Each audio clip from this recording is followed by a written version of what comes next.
viendo un sermón, literalmente un sermón, del Salmo 110, y todo girando acerca de la persona de Jesús. Eso es lo que hace esta enseñanza interesante, que estamos aprendiendo literalmente una predicación cristocéntrica acerca de la persona de Jesús, todo por la palabra, por el Antiguo Testamento, por la Biblia, interpretando su naturaleza divina y humana. ¿Ok? Y eso es lo que es interesante, es lo que estamos estudiando. Vemos que la historia de la narración bíblica es una progresión de revelación que se consuma en Jesús. No hay progresión más allá de Él.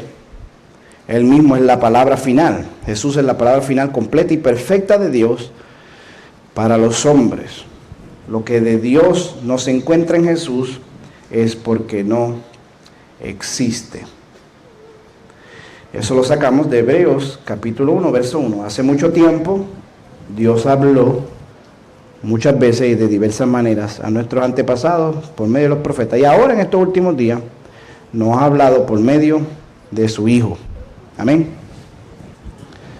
Aquí vemos que Hebreos es un comentario o un sermón del Salmo 110.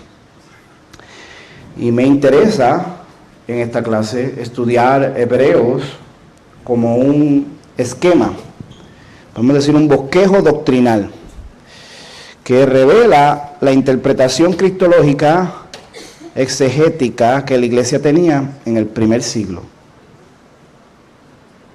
No leamos simplemente eso como una revista o un dato histórico. Podemos literalmente decir, como esto es una palabra de exhortación, una prédica, un sermón, un comentario, cómo es que este autor interpretaba el Salmo 110. Y como sabemos que esto es una carta temprana, sucede durante el primer siglo, pues sucede y se vuelve una evidencia cómo la gente de antes predicaba, cómo la primera iglesia hablaba acerca de Jesús, cómo ellos pensaban, cómo ellos cogían la Biblia para ver o para interpretar a Jesús en la palabra de Dios. ¿Algunos se han preguntado eso? ¿Sí? Pues si esa es nuestra inquietud, aquí el libro de Hebreos nos enseña a hacerlo, porque podemos ver en Hebreos una prédica de la primera iglesia. Todo el mundo diga, en Hebreos hay una prédica de la primera iglesia. Entonces, si lo estudia así, pues ya se vuelve diferente, ¿verdad? La pregunta es, ¿de qué forma estos textos que están en Hebreos pertenecen a los temas que el autor está introduciendo? ¿Qué justificación o licencia tiene este intérprete para unir todos estos textos que él está utilizando? ¿Cómo él puede confirmar su significado como evidencia de lo que él presenta, que es la divinidad y la humanidad de Jesús en una sola persona? Esa debería ser nuestra interrogante. Porque muchas personas pues simplemente se enfocan en leer lo que dice Hebreos y tomarlo como simplemente una declaración verdadera. Dice aquí que Jesús es creador, es una declaración verdadera. Dice aquí que el Salmo 102 habla acerca de esto y es una declaración verdadera. O sea, solamente lo estás leyendo como esto es lo que dice, que el autor dice que el verso dice, por lo tanto, eso es verdad. Y está bien. Pero nosotros que hemos cogido esta clase desde el principio, no nos interesa simplemente, porque hay gente que va a leer eso mismo y va a decir otras cosas. No nos interesa solamente estudiar la palabra para sacar declaraciones verdaderas, sino estudiar el proceso para nosotros llegar a la verdad, interpretar la verdad, conocer el porqué de la verdad. Eso hace una fe más sólida. Amén. ¿Se entiende lo que estoy hablando en la introducción? ¿De qué forma estos textos pertenecen a los temas que Hebreos está introduciendo? No hay ninguna duda que Hebreos está enseñando que el Hijo de Dios, el Hijo Eterno, es la revelación final y completa de Dios a la humanidad. Eso está en el primer verso. Y no hay duda de que está haciendo 7 declaraciones para establecer cómo el Hijo pertenece a la identidad divina, posee eternidad como un atributo propio. ¿Qué dice? En estos últimos días nos habló por medio de su Hijo. Dios le prometió todo al Hijo como herencia. ¿Okay? So, ahí vemos el Hijo como heredero de todas las cosas. ¿Okay? Eso sería soberanía, autonomía de toda la creación. Algo que le pertenece solamente a Dios. Y aquí dice que Dios se lo prometió como herencia a su Hijo. So, el Hijo está compartiendo ese atributo que solamente le pertenece a Dios. ¿Están conmigo? No solamente le prometió todas las cosas al Hijo como herencia, dice, mediante el Hijo creó el universo. So, aquí está atribuyendo al Hijo poder creativo. El Hijo es agente de la creación. Y solamente hay un creador, es Dios. Eso no es algo que Dios comparte con nadie. Porque crear, igual que soberanía, es algo que es inseparable de quién Dios es. Literalmente es lo que lo define a Dios como Dios. Nada ni nadie puede tener el mismo poder creativo de Dios, crear, porque eso por definición sería Dios. Eso es algo exclusivo. Igual la soberanía, controlar todas las cosas y heredar todas las cosas como propias.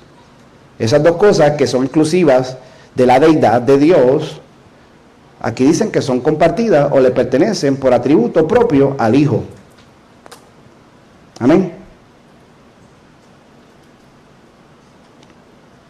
Hay si nosotros no estudiamos esto así, usted va a leer Hebreos 20 veces y usted no va a ver ninguna de esas cosas ahí. Usted lo va a leer y no. Eso tiene que desglosarlo poco a poco para que tú veas. Son 7 declaraciones que están diciendo 7 cosas y las 7 están diciendo lo mismo, como Jesús pertenece a la identidad divina. Número 1 es heredero de todo, número 2 es el creador del universo. El Hijo irradia la gloria de Dios y expresa el carácter mismo de Dios. Tener la gloria, irradiar la gloria de Dios y el carácter mismo de Dios, no es otra cosa decir que es Dios mismo en todo sentido. Tiene divinidad en todo ser. Porque tú puedes tener algún atributo o algún fruto de Dios compartido porque Dios lo imparte y en ti se desarrolla, pero tú fracasas en expresarlo a la perfección. Y muchas veces no lo dominas, ni tienes el mismo parecer, no eres la imagen idéntica de Dios. Nunca lo eres. Amén. Pero el Hijo no, el Hijo sí dice que expresa el carácter mismo de Dios. Irradia la misma gloria de Dios. Esto separa al Hijo de toda la creación, de toda otra cosa que existe, de toda otra realidad. Tener ese atributo del carácter y la gloria de Dios separa a Dios de toda otra realidad. Sin embargo, el Hijo está dentro de esa identidad divina. No solamente eso, dice que sostiene todo con el gran poder de su palabra. No solamente es creador, sino sustentador de todo lo creado. Eso volvemos a lo mismo. Es algo que solo Dios puede hacer, sostener lo que, o sea, crear de la nada es una cosa, sustentar lo creado, mantenerlo es otra. ¿Okay? Entonces, de hecho de que el mundo continúa, la realidad como tú y yo la conocemos está aquí presente porque a Dios le place su voluntad. Todas las cosas por ti fueron creadas y por ti subsisten, dice el libro de Apocalipsis. Eso es que Él desea que las cosas continúen existiendo. Él está literalmente involucrado, relacionado con la creación, a tal grado que la está sustentando, en todo el sentido de la palabra. Esa es otra forma de decir que Dios es soberano, pero también que es sustentador de toda realidad. Eso es algo exclusivo de la deidad. Sin embargo, aquí que el Hijo, dice, es el que sustenta todas las cosas. Creador y sustentador. Amén. Después de haber limpiado nuestros pecados, se sentó en el lugar de honor, a la derecha majestuosa de Dios en el cielo. Entonces dice que esto declara que el Hijo es muy superior a los ángeles, así como el nombre de Dios que Dios le dio es superior al de ellos.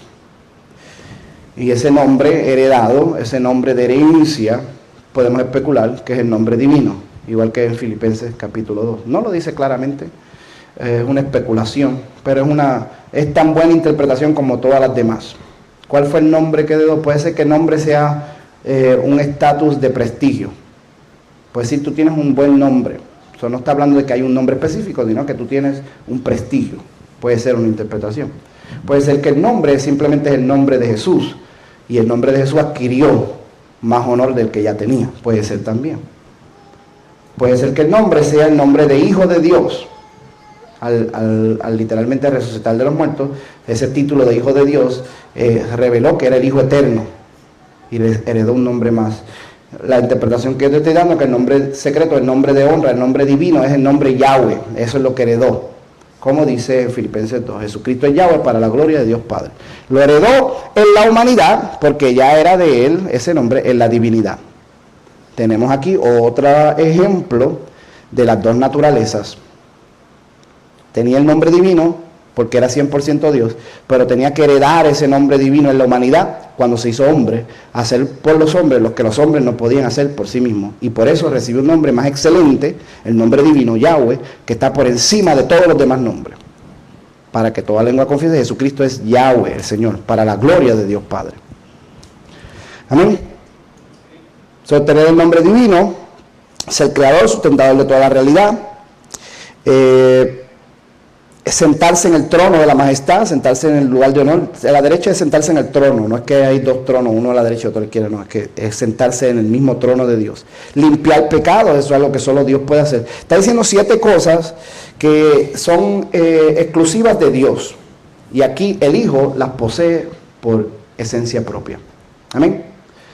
No hay duda de que Hebreos está hablando de que el Hijo tiene deidad o divinidad por atributo propio. No, eso no se puede dudar. Eso es lo que está tratando de describir en estas declaraciones. Y de que el Salmo 110 es su tema principal, porque cierra el tema diciendo, se sentó a la diestra de la majestad. Que si usted lo va a ver, es lo que dice más adelante, cuando dice, en el verso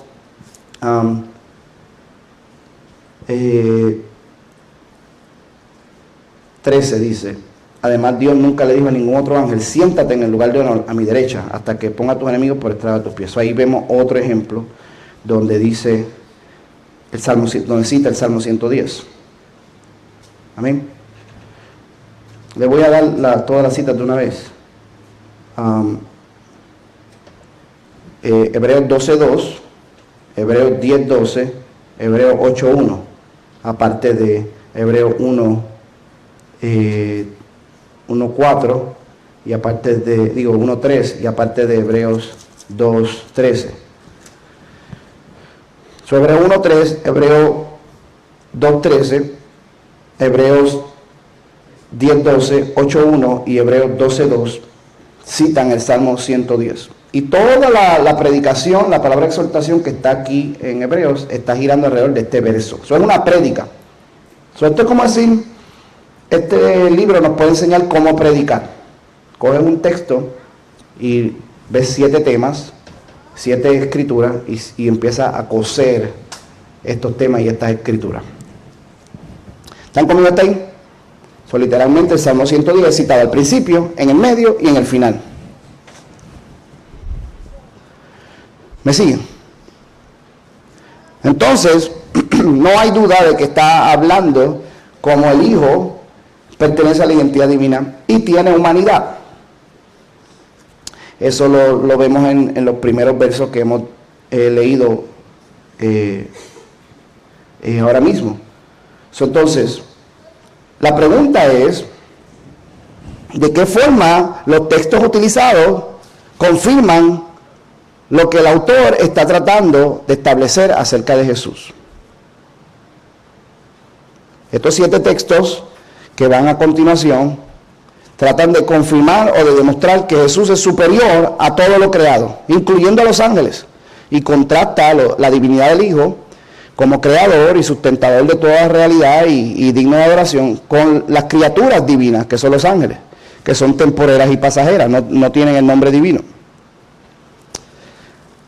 ¿De qué forma el Salmo 110 se relaciona con estos textos que el autor está citando. ¿Serán estos textos evidencia consistente que sostienen su argumento, su interpretación? Esa es mi pregunta. No sé si esa es la pregunta que están captando, que estoy tratando de hacer. Porque empieza a decir, verso 5, pues Dios nunca le dijo a ningún ángel lo que le dijo a Jesús. Está predicando. ¿Lo ven que está predicando? El Hijo es la revelación final máxima de Dios. Porque Dios habiendo hablado de muchas formas en todo tiempo por los antepasados, ahora nos habló a través del Hijo. O todo lo que habían dicho hasta ahora apuntaba al final, que era su Hijo. Y el Hijo es creador, sustentador, digno de adoración, heredero del nombre divino. Porque es superior y tiene el nombre divino, superior a todas las criaturas, incluyendo a los ángeles. Porque Dios nunca le dijo a ningún ángel lo que le dijo a Jesús. Tú eres mi hijo, hoy he llegado a ser tu padre. Dios también le dijo, yo seré su padre y él me será mi hijo. ¿Ok? So, hijo es superior a ángeles, a criaturas. Porque el hijo es creador, pertenece a la identidad divina. Los ángeles son criaturas, creados, siervos de Dios. El que crea la casa es superior al que habita en ella. Eso es otra forma de decirlo. Entonces, vemos que está citando el Salmo 2 y 2 de Samuel capítulo 7. 2 de Samuel capítulo 7 tendrá que ver algo con Salmo 2, de la manera que lo está conectando al Salmo 10. Esa es la pregunta. Él lo conectó bien, es consistente, ¿se puede hacer eso? ¿Me siguen o no? Después dice, cuando trajo a su Hijo Supremo al mundo, Dios dijo que lo adoren todos los ángeles de Dios. Los ángeles son criaturas y son temporeros. El Hijo es eterno, es el creador, tiene una relación eterna con su Padre. Y los ángeles tienen que adorar al Hijo. Dice que cuando lo introdujo al mundo, le dijo que todos los ángeles de Dios le adoren. Pero con respecto a los ángeles dice, Él envía a sus ángeles como los vientos y a sus sirvientes como llama de fuego. Y ahí vemos un contraste, las dos declaraciones del Hijo son relacionales, las dos declaraciones de los ángeles son mandamientos. A los ángeles le dice, adórenlo, ¿a quién? Al Hijo. Y sirvan al Hijo. Son ministros al servicio del Hijo, que fue el creador de ellos. Pero al Hijo le dijo, tú eres mi hijo, hoy yo te he engendrado, hoy he venido a ser tu padre. Al Hijo le dice, yo seré su padre y él será mi hijo. ¿Ok? ¿Qué más? Dice, ese Deuteronomio 32, 43, y el de los ángeles creo que es Salmo 102. Yes, Salmo 102, si no me equivoco. No sé, me confundí, déjame ver. Salmo 104, verso 4. Entonces, ¿de qué forma estos textos están interrelacionados? Bueno, yo les di en la clase anterior una perspectiva, una idea, una forma en que los podemos conectar. Todos son mesiánicos, todos tienen que ver. El Salmo 2 es un salmo acerca del ungido de Dios, que es el Mesías. Que eso es lo que significa Cristo. Cristo significa Mesías. Y significa el ungido con la unción, el ungido de Dios. Es un tema bíblico de que de Dios hay unas promesas donde va a salir un ungido. Va a ser un rey militante. Habían especulaciones de cómo iba a ser las cosas, pero ese rey iba a ser como David, descendiente de David, del linaje de David, como fue profetizado, va a establecer el reino de Dios, va a construir la casa de Dios, y entonces va a venir el reino eterno de Dios. En el Salmo 2 está hablando de ese Mesías, y en 2 Samuel capítulo 7 también está hablando del Hijo de Dios, que va a venir de la descendencia de David. Está hablando del Mesías también. Dios le dice a David, tú no me vas a hacer caso a mí, yo te voy a hacer caso a ti.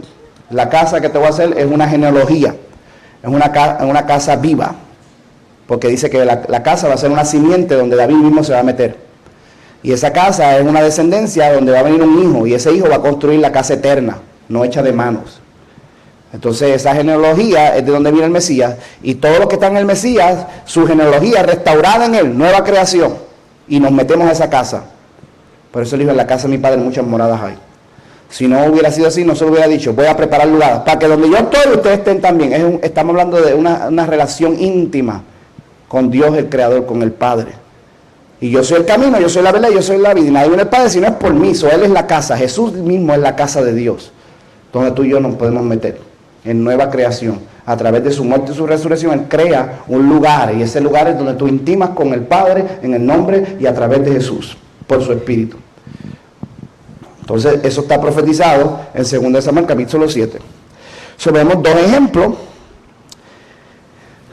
de versos mesiánicos. El tema mesiánico une estas escrituras con el Salmo 110, que también es mesiánico.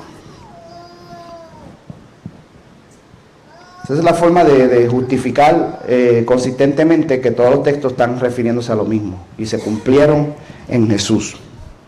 ¿Están conmigo, Tay? Lo mismo podemos decir de Deuteronomio 32:43 y el Salmo 104, verso 4. Son escrituras que están hablando del reino de Dios y de la promesa de Dios restaurar todas las cosas a través de su ungido, su Mesías. Lo mismo podemos decir del Salmo 45 y el Salmo 102, que son los últimos dos versos que cita Hebreos. La unión que justifica estas conexiones al Salmo 110 es que todos son mesiánicos. Pero hay algo más profundo. Hebreos enseña en estas escrituras la unión entre la fusión o la función mesiánica del Mesías y la soberanía del reino de Dios, el Creador, sobre su creación. Voy a decirlo otra vez. Hebreos enseña que estas escrituras hablan o apuntan a una unión entre el rol, la función del Mesías, el ungido, el descendiente de David, el rey, y la soberanía del reino de Dios eterno, que va a ser el creador sobre su creación. ¿Qué más? Hebreos muestra cómo esta unión fue posible en el cumplimiento y revelación de las dos naturalezas del Hijo eterno de Dios, que se encarnó como hombre para revelarse como Mesías de Israel, sin dejar de ser divino, según su naturaleza eterna, para ser Señor de toda la creación. Hebreo está diciendo, mira, todos estos versos, Salmo 110, Salmo 45, Salmo 102, Deuteronomio 32, ¿qué más? Salmo 104, todos estos textos no solamente apuntan a un Mesías, enseñaban y hablaban de que Dios un día iba a establecer y a manifestar su reino. El rol de Mesías y el reino de Dios se unen en Jesús, porque Jesús era humanamente el Mesías y por su naturaleza divina, Hijo eterno de Dios, era creador para establecer el reino eterno sobre su creación. ¿Lo vieron o no? ¿No? Entonces, ahorita lo vamos a ver en los textos para que lo vean. El texto empieza a hablar de un Mesías, pero de repente dice que su reino será eterno. No, pues ya eso está hablando de Dios. En el mismo lenguaje de hablar de un rey temporero, habla de un rey eterno. En el mismo lenguaje de hablar del reino de Israel, habla del reino de Dios. En el mismo lenguaje de hablar de sojuzgar los enemigos de Israel, habla de transformar toda la creación para que Dios sea visto en su gloria. Y a veces habla en el mismo, literalmente en el mismo lenguaje. Estas dos cosas, Hebreo está tratando de decir que la intención de Dios era de siempre apuntar a que la función del Mesías tenía que ser una función que solo Dios mismo tenía y podía hacer. Eso era algo que ya la Escritura lo estaba señalando o introduciendo. Y yo les di el ejemplo la semana pasada del Salmo 2, donde parece que está hablando del ungido y de repente parece que está hablando de Dios y de repente está hablando de Dios y parece que está hablando del ungido y uno no sabe qué rayo está hablando el salmista. ¿Me siguen? Todos estos textos tienen estas características y eso es lo que hace interesante. Hebreo enseña que este reino de Dios, unido con el reino del Mesías, o la función del Mesías, fue posible y estaba encerrado en la Escritura porque en Jesús se iba a encontrar la naturaleza humana y divina, y como humano iba a ser Mesías, y como divino podía establecer el reino de Dios, para que las dos cosas fueran lo mismo. A través de las dos naturalezas del Hijo Eterno, Dios podía revelar cómo el Mesías iba a cumplir el propósito de establecer el reino de Dios en la tierra. Esta unión se encuentra en los textos que están citándose aquí en Hebreos. Estoy tratando de que expliquen cómo los textos se unen, cómo Él los unió, qué tienen que ver unos con otros. Eso es lo que estoy tratando de explicar. Se encuentra en los textos porque reflejan que el Mesías compartía con la deidad un mismo plano de existencia, de gloria y de reino. Y el ejemplo clásico es el Salmo 110, donde el Mesías es elevado a la diestra de la majestad, a compartir la gloria, la honra y la soberanía del Creador, ejecutando no solo un reino eterno, sino un sacerdocio eterno. Dijo el Señor a mi Señor, siéntate en el trono hasta que ponga a tus enemigos por estrado de tus pies. Juró el Señor y no se arrepentirá. Tú eres sacerdote para siempre, según el orden de Melquisedec. Aquí tenemos un rey sacerdote que va a tener un sacerdocio eterno y un reino eterno y se va a sentar en el mismo trono de Dios. Para Dios elevar al Mesías a este estatus de honra, ya Dios nos estaba sugiriendo en las Escrituras que el Mesías tenía que tener por atributo y honor la naturaleza divina. Porque Dios no puede compartir su trono y gloria con nadie que sea meramente humano. Especialmente cuando los humanos no solamente somos mortales, sino estamos esclavizados y degenerados por nuestra naturaleza pecaminosa. Dios no puede elevar a un simple descendiente de David al mismo trono de Dios para que tenga la misma gloria de Dios. Porque es mortal. Y encima de eso está degenerado, está corrupto. Si hay algo que la Biblia enseña una y otra vez, es que los hombres fallan, ¿verdad? Eso la serie de The Bible en History Channel. Ellos cogen toda la Biblia, están predicando porque ellos cogen toda la Biblia y el tema que ellos ponen es que todos en la Biblia fallaron. Está muy bien, perfecto, es un tema bíblico. Dios levantó a David, ¿qué hizo David? Falló. Dios levantó a Sansón, ¿qué hizo Sansón? Cayó. Dios levantó a Moisés, ¿qué hizo? También todito, el más santo caía. Y los más santos a veces son los peores que se caen. Entonces, y eso es para que tú digas, ¿y cómo se va a resolver esto? ¿Cómo Dios va a cambiar esto? Porque es como trágico, es como deprimente, es como triste, que no importa cuán santo, cuán bueno sea Dios y cuánto Él levanta, siempre el hombre falla. Pero hay una promesa que va a venir un Mesías. Y ese Mesías, que va a venir de los hombres, descendiente de David, se va a sentar en el mismo trono de Dios. Y va a tener un sacerdocio eterno para purificar pecados eternamente. Se supone que la mente diga, no puede ser simplemente un hombre. Tiene que ser alguien divino, Dios mismo, tomando la humanidad para hacerlo. ¿Ok? Entonces, el reino de Dios, porque Jesús es divino, y el reino del Mesías, porque Él es humano, se unen en una misma función en el Hijo de Dios. Y en el Salmo 110 es un ejemplo de eso. Entonces, como el Mesías es ya, su función mesiánica debe ser entendida y visualizada dentro de esta manifestación general del reino eterno del Creador sobre su nueva creación. Y ya no debe ser limitada la función del Mesías a simplemente las expresiones compactas de lo que el reino introdujo terrenalmente y temporalmente sobre Israel. Ya no debemos entender el Mesías simplemente como un rey libertador mesiánico de la ascendencia de David que va a pelear contra los enemigos de Israel para libertar al pueblo, porque el Mesías no era solamente hijo de David, era el hijo eterno de Dios, y unió la función de Dios para Israel con la función del reino eterno para establecer el reino de Dios. Ahora tiene que ser entendida la función del Mesías dentro del plan, del propósito del Creador con su creación. Y eso es, en inglés le llama, eso está bien clever, eso es como bien.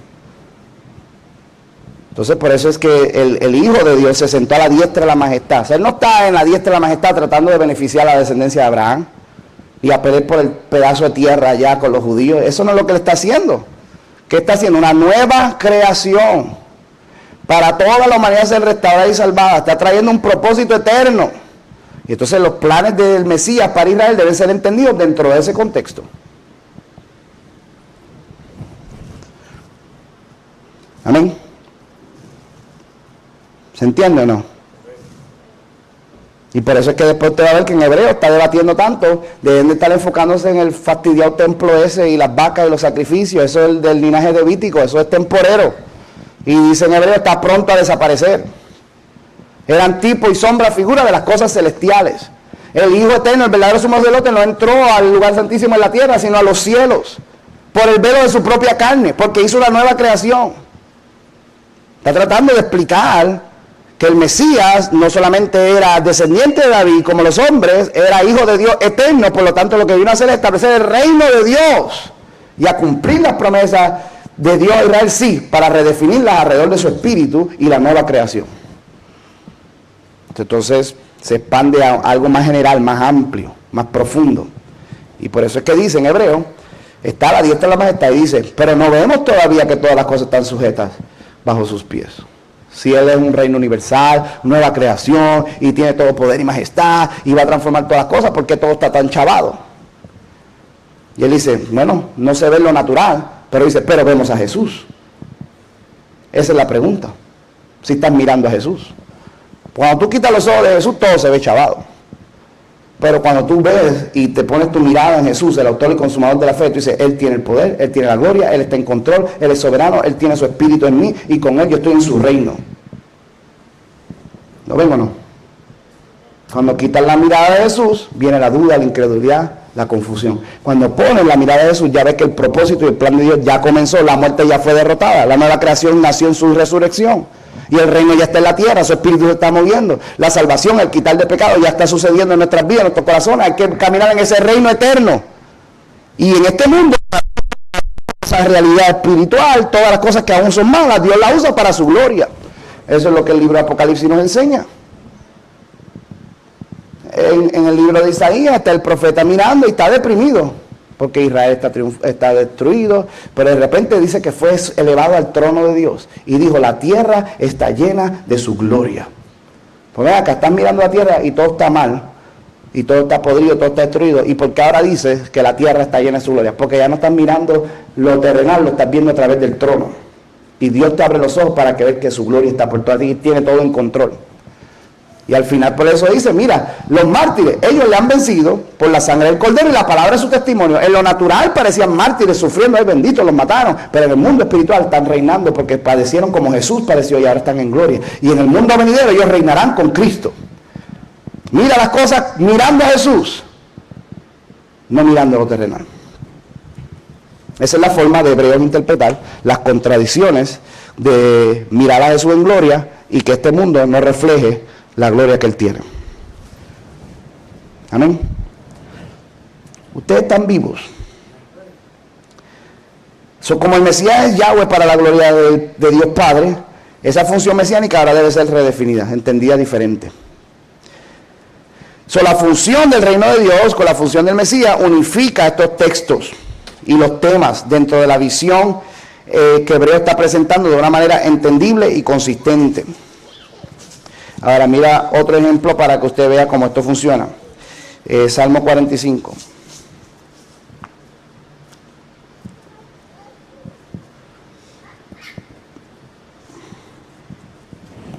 Todos estos textos están hablando de un Mesías, de un rey.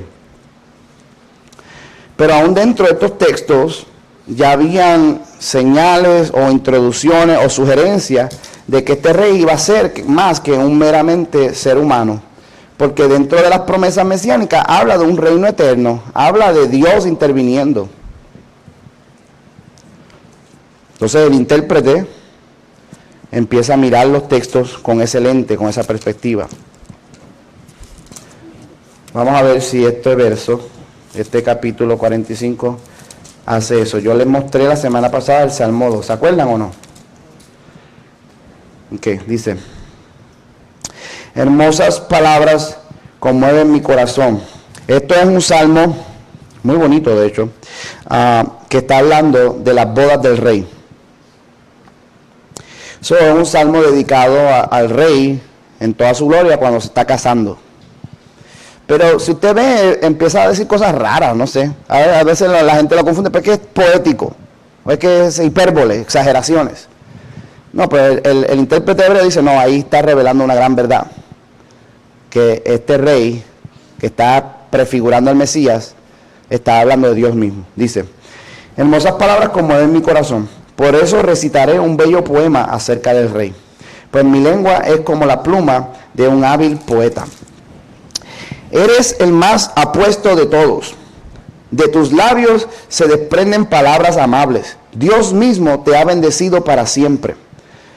Ponte la espada, oh poderoso guerrero, eres tan glorioso, tan majestuoso, cabalga con majestad hacia la victoria y defiende la verdad, la humildad y la justicia. Avanza para realizar obras imponentes. Tus flechas son afiladas, traspasan el corazón de tus enemigos y las naciones caen a tus pies. Tu trono, oh Dios, permanece por siempre y para siempre, y tú gobiernas con tu cetro de justicia. Amas la justicia y odias la maldad. Por eso Dios, tu Dios, te ha ungido, derramado el aceite de alegría sobre ti más que cualquier otro. ¿Qué usted cree? Un poquito confuso, ¿verdad?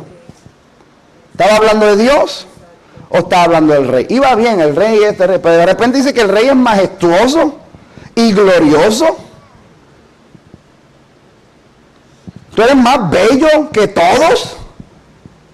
Pues el rey estará bonito, pero que todos.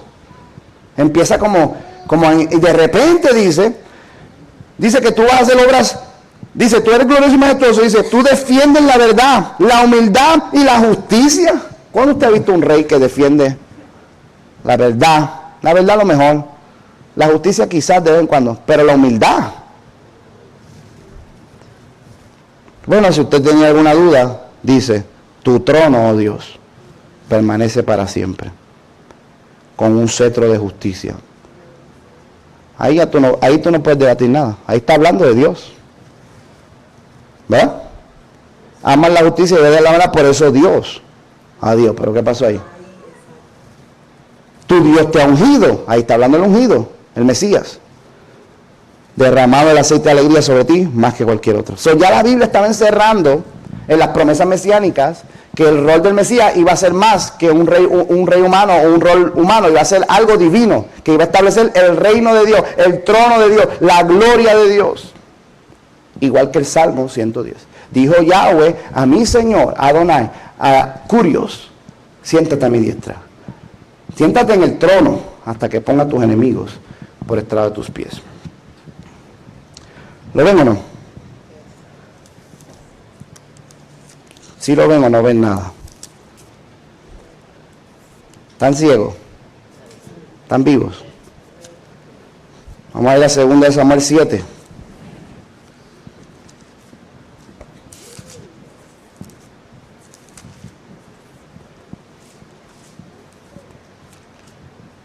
Y obviamente aquí el punto de Hebreos.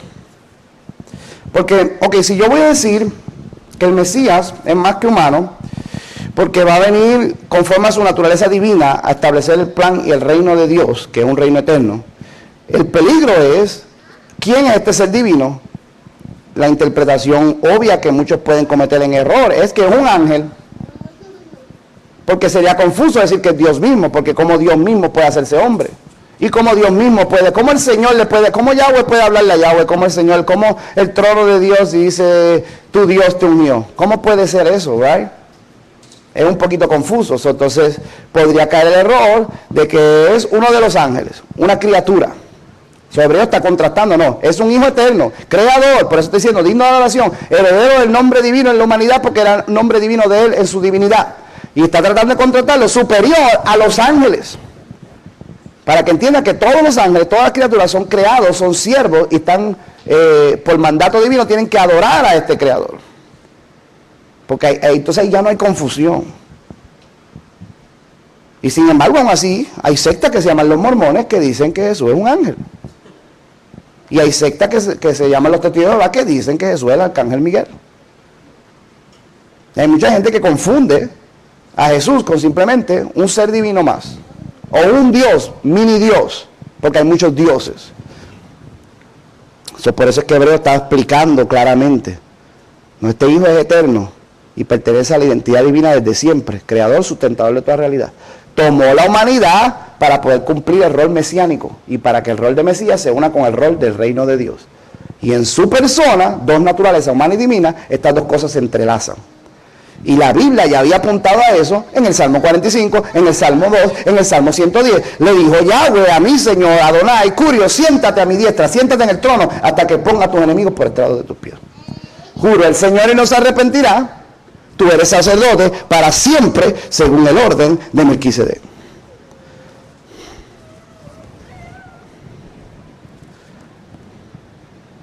Amén. Mira lo que dice 2 Samuel, capítulo 7, verso 14.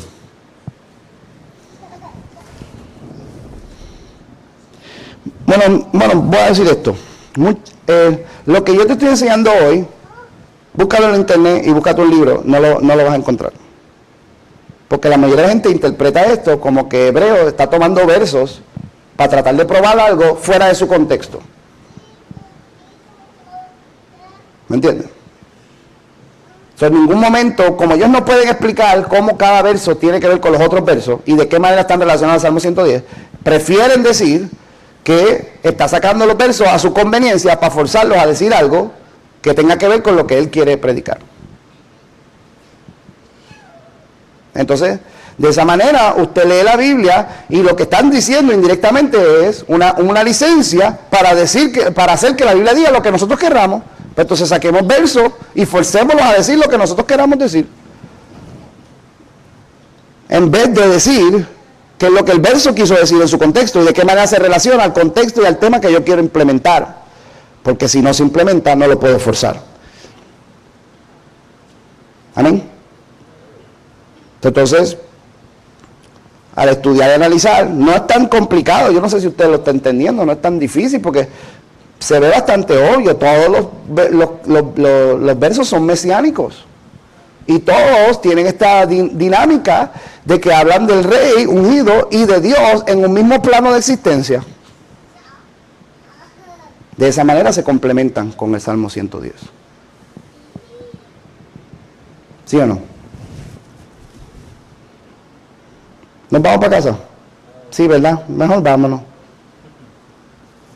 ¿Para qué estudiar la Biblia? Mejor no estudiamos nada. Dios te quiere prosperar, ¿sí? Un diezmo, vamos a pagar el diezmo. La ofrenda, vamos a traer la ofrenda de 1000. Veo por aquí 1000 por aquí. Eso es lo que le gusta a la gente. ¿O quieren estudiar a Jesús? ¿Quieren estudiar la palabra? Pues vamos a meterle la palabra.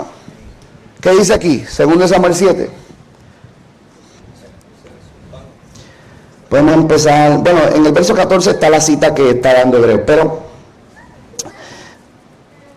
vamos a empezar desde el 9. He estado contigo donde quiera que has ido y destruí a todos tus enemigos frente a tus ojos. Está hablando a David. Ahora haré que tu nombre sea tan famoso como el de los grandes que han vivido en la tierra.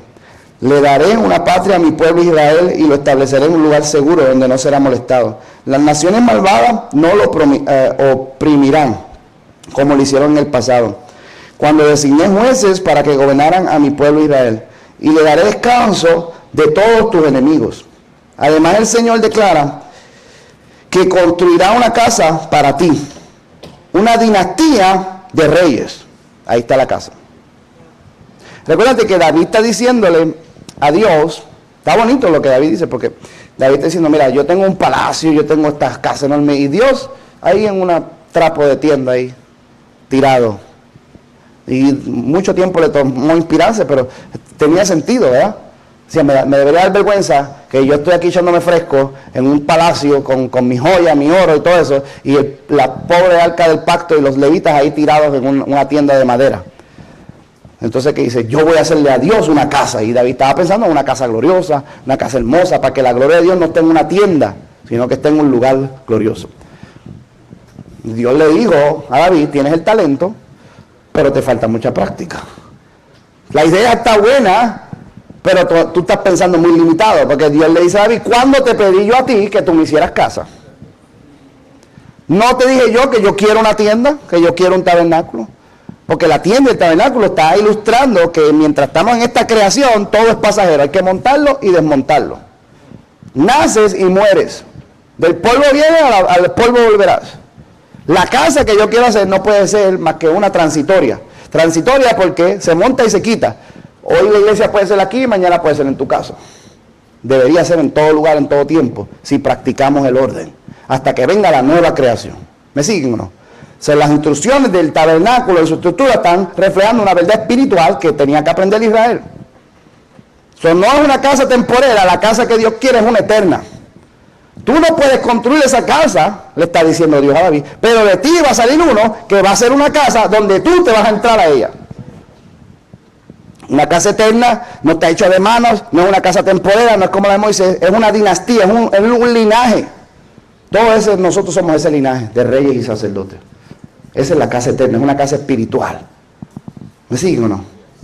De ese linaje va a salir el Mesías, y del Mesías literalmente va toda la generación humana va a ser transformada en él, en su muerte y su resurrección, para que todos entremos a esa casa, donde David se va a meter, donde todos los que aceptan y confiesan a Jesús van a entrar. Una casa espiritual, una casa eterna. Por eso él dice que nosotros somos ¿qué? El templo, la casa del Espíritu Santo. Porque somos ¿qué? El cuerpo del Mesías, el Rey. Por eso Jesús dice, destruye esta casa, hablando del templo, y en 3 días lo reedificaré, hablando de su cuerpo, que es la verdadera casa, donde hay una nueva creación. Es que es complicado, ¿verdad? Porque es espiritual. Las cosas de Dios son como difíciles de explicar. Por eso Jesús dice, yo les explico a ustedes cosas terrenales y no entienden. Imagínate si les explico las celestiales. Dice, imagínate si vieras al Hijo del Hombre donde estaba antes de venir a la tierra. El Hijo del Hombre que está en el cielo. Él decía, yo no estoy aquí, yo estoy en los cielos. Físicamente tú me ves aquí, pero espiritualmente yo estoy en los cielos. Y yo no les puedo explicar eso porque somos carnales y lo que pensamos es una casa, madera, piedra, cemento, una cama lujosa. Eso es lo que pensamos. Y Dios dice, una casa, yo pienso un lugar eterno para habitar en intimidad, en coinonía, en protección, en seguridad. Eso aquí en esta creación no se puede. Tiene que ser una nueva creación. Una verdadera casa es un linaje, una genealogía de dinastía de reyes y sacerdotes que vivan adorando en la gloria y la presencia de Dios, en completa intimidad y seguridad con el Padre. Eso es lo que el Hijo vino a crear a través de su muerte y su resurrección, y al enviar su Espíritu, eso es lo que está creando en nosotros. Sobre esta roca y las puertas del infierno no prevalecerán contra ella. Sobre esta roca de revelación haré una casa gloriosa que va a derrotar las fuerzas del mal. ¿Se entiende o no? Entonces tú no me vas a hacer casa a mí, le dice Dios a David, yo te voy a hacer casa a ti. ¿Dónde me quedé? ¿Dónde? ¿Ganaron los Rockets? ¿Ah? ¿Dónde? ¿Sí ganaron? El maldito es un agente del reino de Dios, espía. Ya lo chequeaste en Facebook. No me ilusiona, después llego y me deprimo. ¿En qué verso me quedé? Dice aquí, el Señor te construirá casa a ti, una dinastía de reyes. Pues cuando mueras y seas enterrado con tus antepasados, levantaré a uno de tus hijos, de tu propia descendencia, y fortaleceré su reino. Él es quien edificará una casa, un templo, para mi nombre, y me afirmaré su trono real para siempre.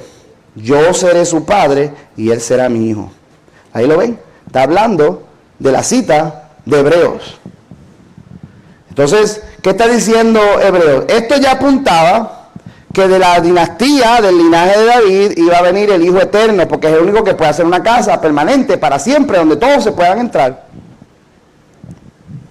Vemos lo mismo otra vez, que ya en la Escritura encerraba que el Mesías tenía que ser más que humano, tenía que ser el Hijo Eterno, divino. Entonces, dice que va a tener el reino eterno, por eso es que Herodes quería hacer el templo. Herodes el Grande siempre quería hacer el templo en el tiempo de Jesús, porque él leyó esta profecía. Él dice, pues lo que hay que hacer es hacer un templo, porque si yo le hago el templo a Dios, Dios va a firmar mi reino para siempre. Qué morón, ¿verdad? Y entonces, como él no venía del linaje de Judá, pues se casó con una princesa judaica, pensando que de esa manera se iba tratando de manipular a ver si de alguna manera la promesa se hacía real. Qué terrible, ¿ah? Así pasaba con Hitler también. ¿Sabes que había una leyenda de que la espada que le cortó el costado a Jesús, quien sea que tuviera esa espada, jamás sería derrotado? Entonces, como esa lanza había sido preservada, Hitler la quería conquistar para que su reino nunca fuera derrotado. Y de hecho la consiguió, pero después la robaron. Terrible. Dentro de la misma lanza tenían los clavos de la cruz de Jesús, tenían puestos ahí. Tratando de manipular, yo tengo la lanza de Jesús. Aquí nadie me puede destruir. Mira cómo el diablo quiere utilizar las cosas de Dios para tratar de forzar la mano de Dios a establecer su reino. Por eso Dios se cercioró que se desapareciera la lanza y se desapareciera todo eso, porque estuviéramos nosotros manipuladores tratando de utilizar eso para la maldad. Amén. Dice, si peca, lo corregiré y lo disciplinaré con vara, como lo haría con cualquier padre. Pero no le retiraré mi favor como lo retiré de Saúl, a quien quité de tu vista. Tu casa y tu reino continuarán para siempre delante de mí, y tu trono estará seguro para siempre. Ahí está viendo que va a establecer un reino eterno. Le está hablando a David y le está hablando de la descendencia de David, pero la promesa del reino eterno y de una casa donde David se tiene que meter, está hablando de un reino eterno, eso está hablando de Dios. Y eso habla de una relación, y es la misma relación que dice, tú eres mi hijo, yo te he engendrado. Está hablando que es una relación especial. Yo seré para él por padre y él me será a mí por hijo. Estaba encerrando que había una relación especial entre este Mesías y Dios. Porque no iba a ser solamente hijo de David, iba a ser el hijo eterno de Dios, que siempre tenía esa relación con el Padre. Por eso es que podía hablar de funciones mesiánicas y de funciones divinas en la misma oración. Porque si usted toma todos estos versos, se podría interpretar que los que vienen de la descendencia de Judá, de David, y que tienen reino en la tierra, son como Dios, y pueden hacer lo que le da la gana como Dios mismo, porque la Biblia lo confirma. Pero no, la Biblia estaba encerrando que de ese linaje iba a salir el Hijo Eterno, que podía hacer solo las cosas que Dios hace. ¿Lo vieron?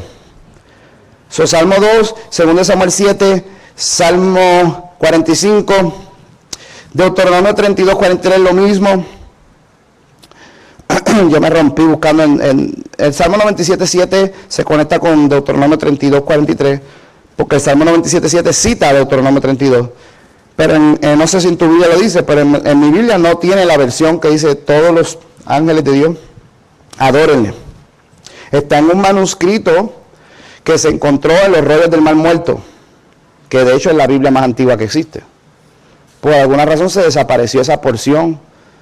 Usted sabe que los padres de la iglesia decían que habían textos en la Biblia que citaban o aludían perfectamente a Jesús como Mesías de Israel y Señor del mundo, pero los judíos se sorprendieron tanto que era tan claro que quitaron esos versos de la Biblia y las traducciones las hicieron diferentes.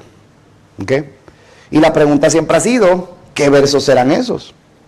¿Me entienden? ¿Habrán existido algunos de esos versos? Bueno, aquí tenemos quizás un posible candidato. El Deuteronomio 32:43 aparentemente decía en el original, todos los ángeles de Dios adórenle. Y usted va a la Biblia, la versión que tiene hoy en día, y no aparece eso.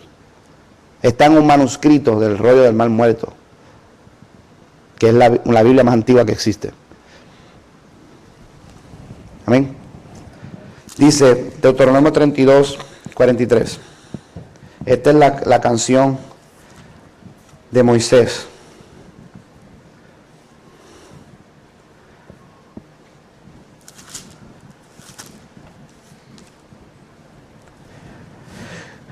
(32:43) dice la Biblia. O sea, al revés. No, 32:43.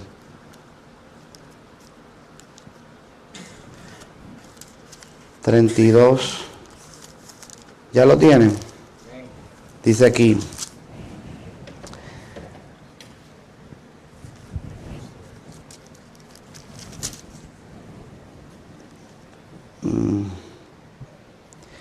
Dice aquí, miren ahora mismo, yo mismo soy Dios, no hay otro Dios aparte de mí.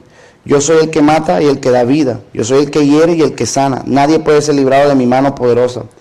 Ahora levanto mi mano al cielo y declaro, tan cierto como que yo vivo, cuando afilé mi espada reluciente y comience a hacer justicia, me vengaré de mis enemigos y daré su merecido a los que me rechazan.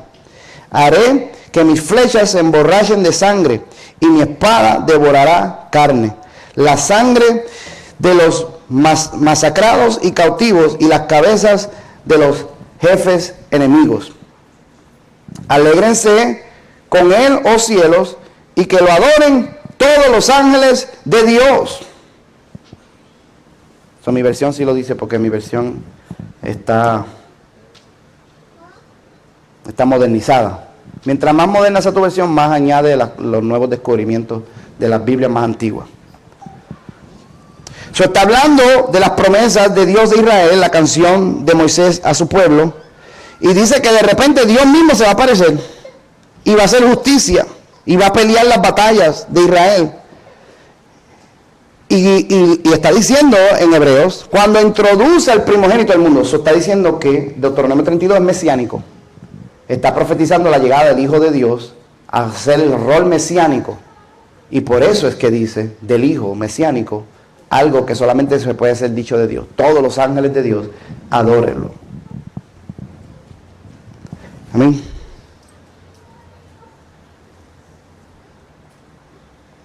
¿Están conmigo o no?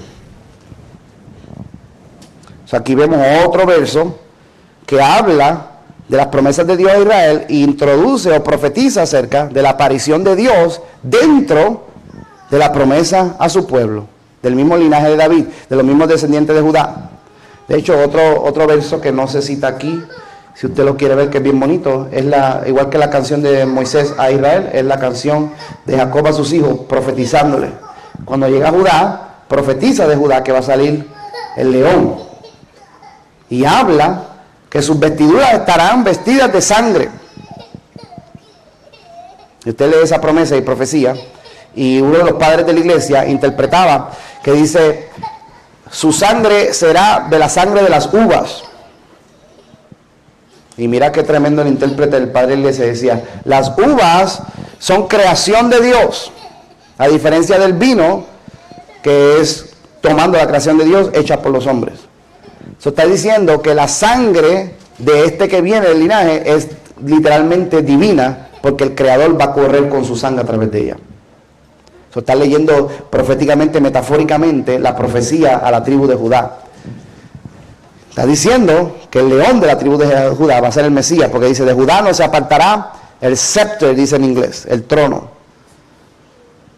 Hasta que aparece Shalom, dice, a quien le es prometido. Una profecía acerca de Jesús, hablando a través de ese linaje. Aquí vemos Dios profetizando de que del linaje, de repente Dios mismo va a aparecer. Y todos los ángeles le tienen que adorar. Otro ejemplo de una promesa mesiánica encerrada del lenguaje del reino divino de Dios. ¿Están conmigo? ¿No? Diga algo por la madre que lo parió. Le estoy diciendo, ¿están conmigo? Diga sí o no. ¿Cuál es la cita de esa profecía? Génesis, creo que es 45. Chequéate cuando dice Jacob bendiciendo a sus hijos. ¿40 y qué? ¿49? Son Génesis 49. Ahí está esa profecía. No sé por qué no enseñé eso en Cristología. Me he visto en otra clase que no di.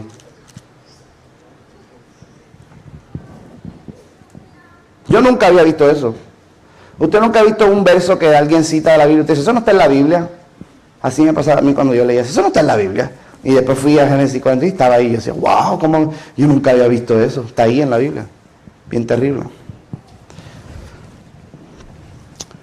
Entonces, ¿de qué forma Salmo 2, 2 Samuel 7, Deuteronomio 32, 43, Salmo 104, Salmo 45 y Salmo 102 se unen? Todos tienen una connotación mesiánica de la intervención de Dios con su pueblo Israel. trayendo a un ungido, a un rey. Y todas tienen algo que hablan acerca de que dentro de ese lenguaje Dios mismo va a establecer su reino, reino eterno, soberano.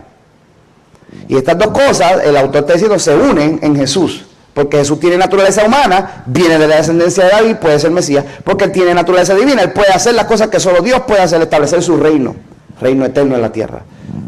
Traducción: Yahweh le dijo a mi Señor, siéntate a mi diestra, hasta que ponga a tus enemigos por el estrado de tus pies.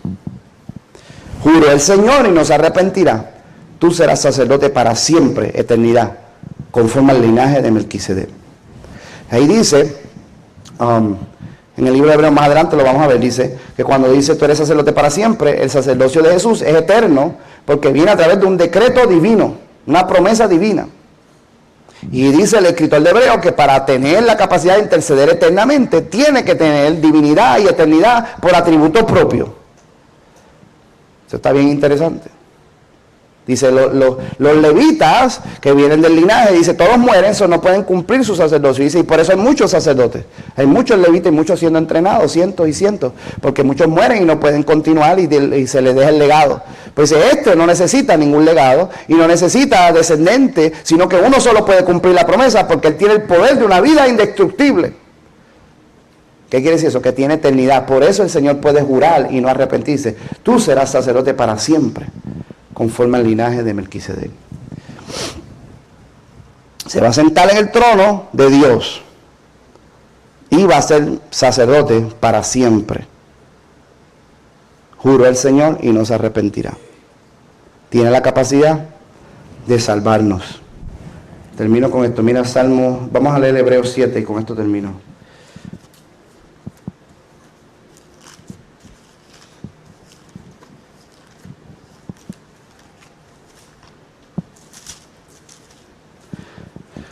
Entonces, lo que Hebreo está tratando de explicar es que tenía que ser Jesús en su naturaleza humana y divina que hiciera que todas estas escrituras se consumaran en su persona. Porque no había nadie humano que pudiera interceder eternamente por nosotros. No hubiera nada humano que podía ser Mesías y sentarse en el trono de Dios. No podía, era imposible. So, Dios mismo tenía que hacerlo a través de su Hijo eterno, para establecer sus promesas. Todo lo está haciendo ¿por qué? Por amor a nosotros. Porque ¿qué es lo que quiere Dios? Hacernos una casa para estar con Él eternamente en intimidad. Eso es lo que Él quiere. ¿Me siguen? Revelarnos su gloria para que intimemos con Él. Eso es lo que Él desea. Restaurar la creación caída y hacer una nueva creación para que su gloria pueda habitar en ella.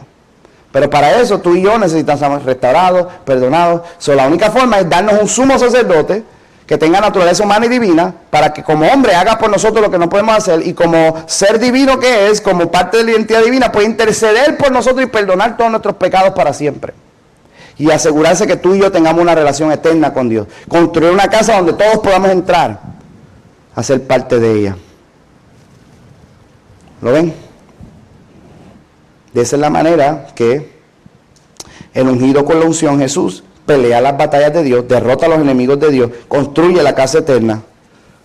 Esa es la manera que cuando se introduce al mundo, los ángeles le adoran, y los ángeles le adoraron. ¿Se recuerdan cuando Él nació? Los ángeles aparecieron y empezaron a adorar, osar en las alturas, adorando al Hijo de David, porque no era solo Hijo de David, era Hijo eterno. Dice capítulo 7, dice aquí: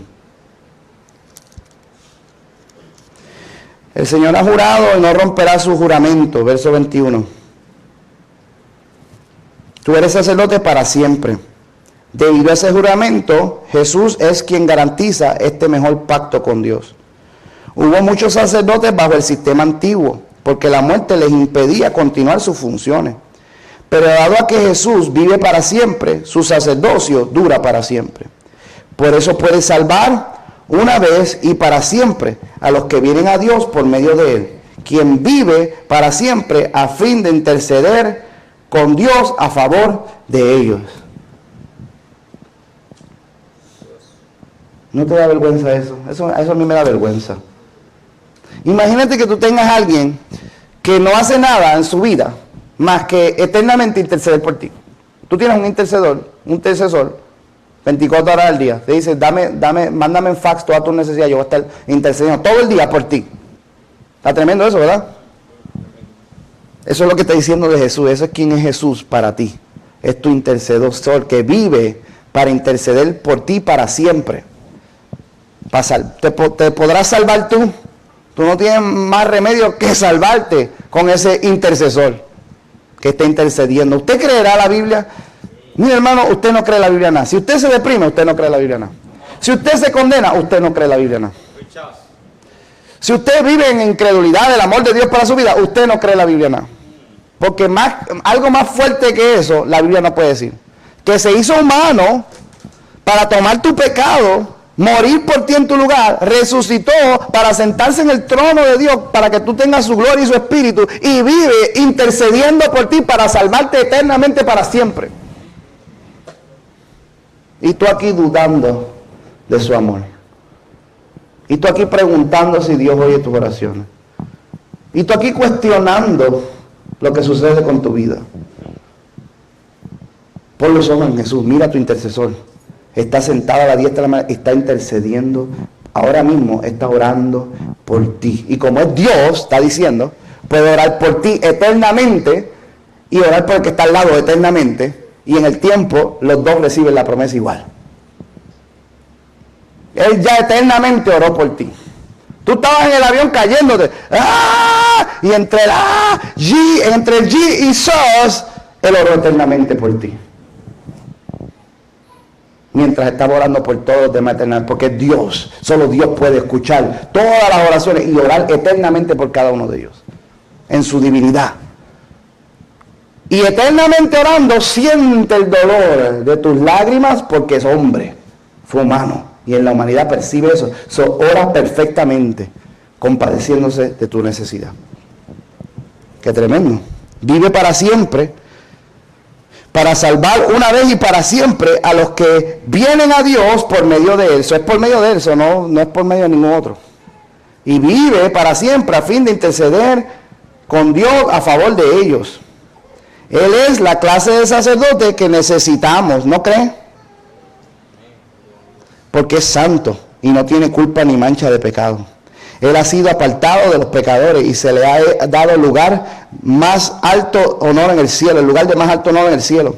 A diferencia de los demás sumos sacerdotes, no tienen necesidad de ofrecer sacrificios cada día por ellos mismos.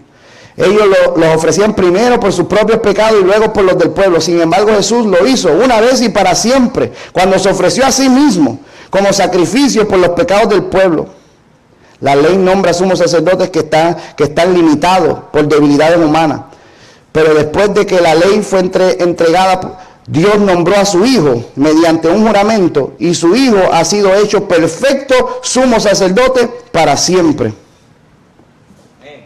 El punto que vengo diciendo, dice el predicador, es que tenemos este sumo sacerdote, quien se sentó en el trono, en el lugar de honor, a la derecha del trono de Dios majestuoso en el cielo. Allí sirve como ministro en el tabernáculo del cielo, el verdadero lugar de adoración, construido por el Señor y no por las manos humanas. Ya ese sumo sacerdote, ¿qué dice la Biblia? Acércate a Él, por Él, en su nombre. ¿Me entienden? Jesús es sumo sacerdote y ora por nosotros y conforme al poder divino de su eternidad puede hacer que tú y yo nos acerquemos a Dios. Conforme a su naturaleza humana puede compadecerse de tu situación. Pero tú tienes que creerlo. Ya terminé, ya me cansé de predicar, ya hablé mucho. El truco de todo esto es que si usted no lo cree, no funciona. Yo me pongo, ¿por qué yo experimento tanto de Dios? Porque yo me creo que Dios me ama. Yo no solamente me creo que Dios me ama, yo creo que a Dios le importa lo que yo estoy diciendo. Yo creo que Dios quiere estar conmigo más de lo que yo quiero estar con Él. Entonces yo me lo creo tanto que tengo fe. Y cuando oro con fe, mi sumo sacerdote me da las promesas. ¿Entienden lo que quiero decir? Hasta usted que es carnal, pecaminoso, limitado, humano, usted se da cuenta cuando alguien le está hablando y le está metiendo cabra y le está mintiendo y no es sincero, ¿verdad que sí? Usted sabe cuando él, yo creo en ti, pero dame la tarjeta de crédito. No es que dude, no. Y usted sabe. Y usted es limitado y usted se da cuenta que está hablando, pero no hay fe, no hay confianza. Imagínese Dios, no se dará cuenta Dios que estás orando, pero en verdad estás dudando y no crees. Dios lo percibe. Lo importante es que con la revelación y el conocimiento de la palabra te llenes de fe y tú digas, yo tengo este sumo sacerdote. Amén. Dice, Hebreos 4 dice, por lo tanto, teniendo este sumo sacerdote que traspasó los cielos, Jesús, el Hijo de Dios, retengamos nuestra confesión. ¿Lo ven?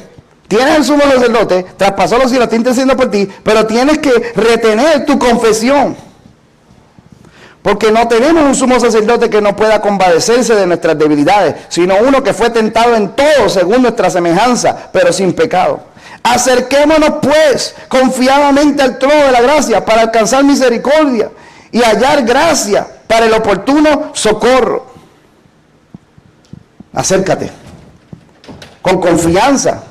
¿Lo ven? Es con confianza, no con duda, no con incredulidad. Confía, acércate con confianza y no cambies tu confesión. ¿Me están entendiendo o no? Tienes que tener la misma confesión. Y si no estás oyendo la palabra, no tienes fe. Y si no tienes fe, no puedes tener confesión. Mantén tu confesión. Declara cosas verdaderas de Dios. Declara la verdad de la palabra acerca de Jesús. Declara lo que la Biblia dice de tu sumo sacerdote. Y mantente en confianza acercándote a Dios a través de Él. Y esto va a funcionar para ti. Hebreos 10 dice, así que hermanos, teniendo libertad para entrar al lugar santísimo por la sangre de Jesucristo, por el camino nuevo y vivo que Él abrió a través del velo que es su carne, y teniendo un gran sumo sacerdote sobre la casa de Dios, acerquémonos con corazón sincero, en plena certidumbre de fe. Hay que tener fe. Mantengamos firmes sin fluctuar, que dice, la confesión de nuestra esperanza. Por eso es que todo en el Evangelio, si la gente dice, ¿y para qué yo estoy cogiendo estas clases? Pues si no aprendes esto, no tienes fe. Y si no tienes fe, no puedes tener confianza y no puedes acercarte a clamar con tu confesión. Vas a hacer decir 2 o 3 disparates y quieres que por la misericordia de Dios, Dios traduzca tu disparate, aunque fue en incredulidad y en desconfianza, y te dé sus promesas. No. La palabra, el conocimiento, la revelación nos llena de fe y entonces me acerco con confianza y no cambio mi confesión. Todo lo que el enemigo quiere es que tú cambies tu confesión y que digas cosas que no son ciertas. Dios no me ama. Ya no, todo se fastidió. Ya no tengo esperanza. Yo creo que ni Dios puede sacarme de esto. Cambiaste tu confesión. Déjate de acercarte al trono de la gracia. No creas las mentiras del enemigo. Confiesa la palabra. Confiesa la verdad. Yo tengo un sumo sacerdote. ¿Habrá una oración que Jesús oiga, que Jesús ore, que el Padre no oiga? Pues Él está orando por ti. ¿Habrá una oración que Jesús haga que el Padre no conteste? El Padre va a contestar la oración de Jesús por ti. Si tú no cambias tu confesión y te acercas, tú vas a recibir la salvación de tu Dios a través de Jesús. Amén. Den un aplauso al Señor.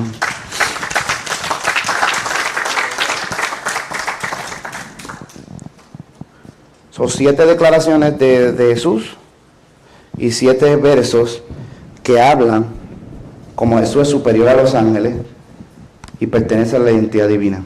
¿Qué une todos estos versos? Todos son mesiánicos y todos hablan acerca del reino de Dios.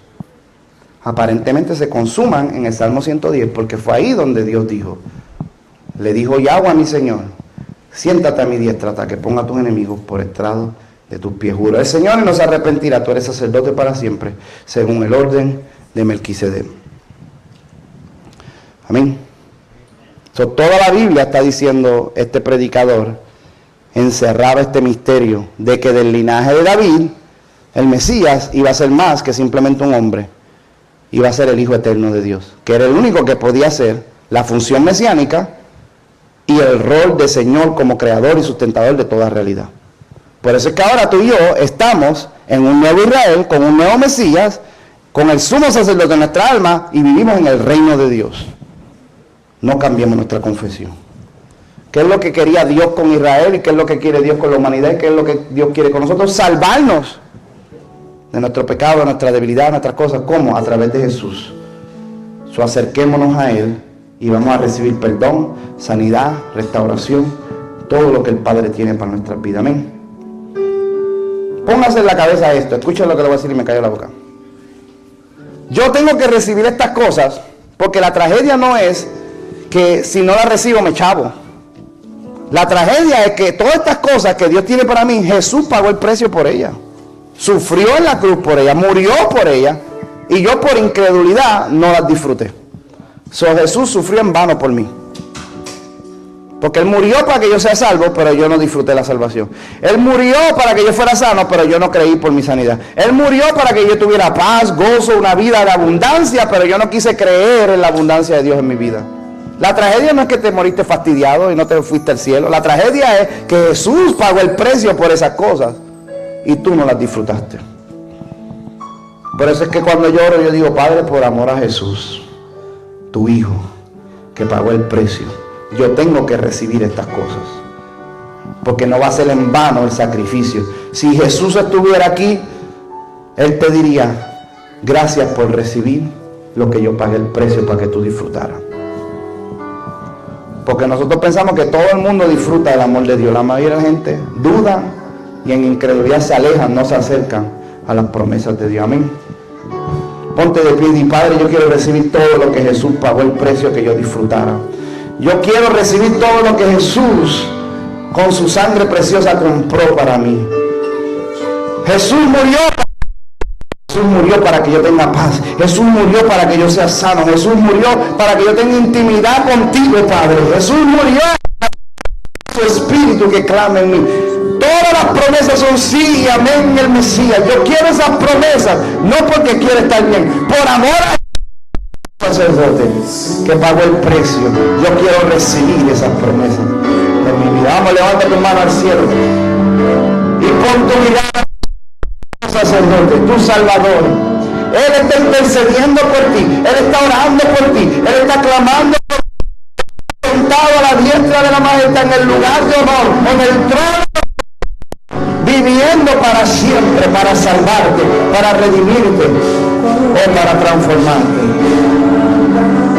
Declaramos, Padre, que esta palabra queda sembrada en cada corazón para que tus hijos crean y tengan fe y sigan declarando, yo tengo un sumo sacerdote, yo tengo que la sangre de Abel, yo tengo mi Mesías, mi Redentor, mi amor, Él me perdonó, Él me restauró y por Él soy salvo, por Él soy perdonado, por Él yo tengo y recibo el amor de Dios, el perdón de Dios, la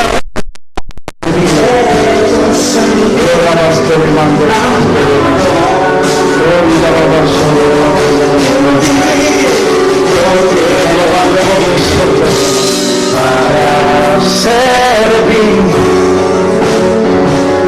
Gracias, Padre. Padre, yo declaro que tus hijos salen de este lugar con la revelación de que tienen un sumo sacerdote, de que tu Hijo amado vino a morir para que seamos libres de toda maldición. Perdona nuestros pecados, perdona nuestra incredulidad, perdona nuestra confesión llena de duda y de negatividad. Y hoy confesamos, creemos tu verdad, de que tú nos amas, de que tú nos perdonas, de que tú nos restauras. Yo quiero las promesas que Jesús pagó por ti. Vamos, levanta tu mano y recibe de tu Padre.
días la sangre del nuevo pacto sobre las puertas, sobre las puertas. Yo declaro que la sangre de Jesús es el testimonio del pacto en que yo me encuentro. Y por la palabra del testimonio y por la yo recibo mi victoria, yo recibo mis promesas. Yo declaro restaurado de toda hecho fuera la vergüenza de mi vida y recibo el perdón de Dios. Soy reconciliado con mi Padre. Vamos, levanta tu mano y vea que el Espíritu Santo te ministra por la sangre del nuevo pacto.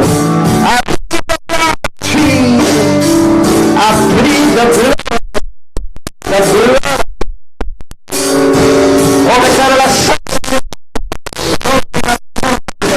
sobre mis hijos, sobre mis finanzas, la sangre me hace de todo.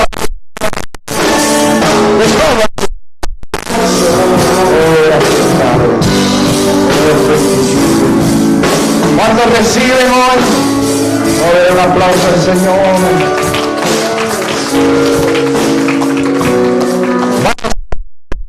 Declare la sangre del nuevo pacto, la sangre de Jesús, amén. Aplícala sobre eso. Cuando usted vaya a su casa, haga así como si tuviera una brocha y pinta así de la sangre de Jesús sobre la puerta de mi casa. Usted no lo ve, pero el diablo lo ve. Porque la Biblia dice, nosotros le hemos vencido como la palabra del testimonio y la sangre del cordero. Esas dos cosas están unidas. La sangre del cordero se aplica por la palabra del testimonio. No cambie tu confesión. Yo tengo un sumo sacerdote y yo tengo la sangre del nuevo pacto. Amén. Yo me recuerdo una vez que estaba en casa de una persona que era de la iglesia y frente a la casa de ella se oyó como una chillada de goma. Y catapá. Y todo el mundo salió corriendo y gritando. Y dijo, se mató, se murió. Y la señora de la casa dijo, yo declaro la sangre de Jesús. Yo sentí el poder del Espíritu Santo ahí. Oh my God, ¿qué rayo dijo esa? Y yo sentí que el Espíritu Santo se empezó a mover ahí, empezó a ministrar a la gente que estaba en el accidente ahí. Y de que mucho poder tenía la vieja esa, que dijo la sangre de Jesús. Y de allá de la casa de ella, el Espíritu Santo empezó a ministrarla allá. Y ahí yo no sabía lo que ella estaba diciendo, pero yo me acababa de convertir, pero yo dije, eso de la sangre tiene poder, amén. Así es. Cuando tenemos fe y revelación, aplique la sangre de Jesús, amén. ¿Alguien recibió algo hoy? Yo soy el único. ¿Aprendieron algo hoy? Yo solo quiero que usted aprenda, es todo. Estoy en el primer capítulo de Hebreos, no sale nada. Estoy encajado ahí. Pero le estamos sacando el jugo. No así ahí por encimita y ya, le está sacando ahí. Que usted salga de aquí diciendo, bueno, por lo menos ese primer capítulo, esos primeros versos, yo lo sé. No se haga que usted ya sabía. ¿Cuándo ya sabían todo eso ya? Mira, hasta yo que lo sé, y cuando lo repaso, y dije, yo no me acordaba de eso. Y me pongo a chequear mis notas, porque yo digo, ¿cómo era que yo no me acuerdo de eso? Uno se le olvida las cosas. Hay que repasarlas, amén. Y mientras más tú repasas, ¿qué pasa? Nueva revelación, amén. Esto fortalece tu fe para que creas en la obra de Dios en Jesús, amén. Pues vamos a ser despedidos de la presencia del Señor. Padre, te doy gracias por esta palabra. Declaro bendición sobre tus hijos y se van de este lugar con tu palabra en sus corazones. Ellos están bajo el pacto, el nuevo pacto de tu sangre. Declaramos que tú los cuidas, tú los guardas del mal y salen de este lugar bendecidos en todas las áreas. Todo lo que hemos confesado y declarado en este lugar, Padre, no queda en el vacío, sino que ha sido establecido en el mundo espiritual. Hemos declarado sanidad, restauración, bendición. Y Padre, yo no sé las circunstancias que están pasando tus hijos, pero yo declaro que lo que oramos hoy va a hacer cambios significativos en toda esta semana. Y ellos van a venir el domingo con un testimonio de que recibieron promesas, de que hubo aumento en sus trabajos, de que su mentalidad fue cambiada. Y aun cuando lleguen a sus hogares, yo declaro que tú los vas a sorprender, que algo nuevo ha comenzado en sus vidas, Padre. No se va a quedar aquí lo que tú has hecho en nuestros corazones. Lo llevamos en fe, acercándonos a ti, arrebatando tus promesas, en el nombre de Jesús. Todos los que lo creen digan amén, amén y amén. Pueden ser despedidos en la presencia del Señor.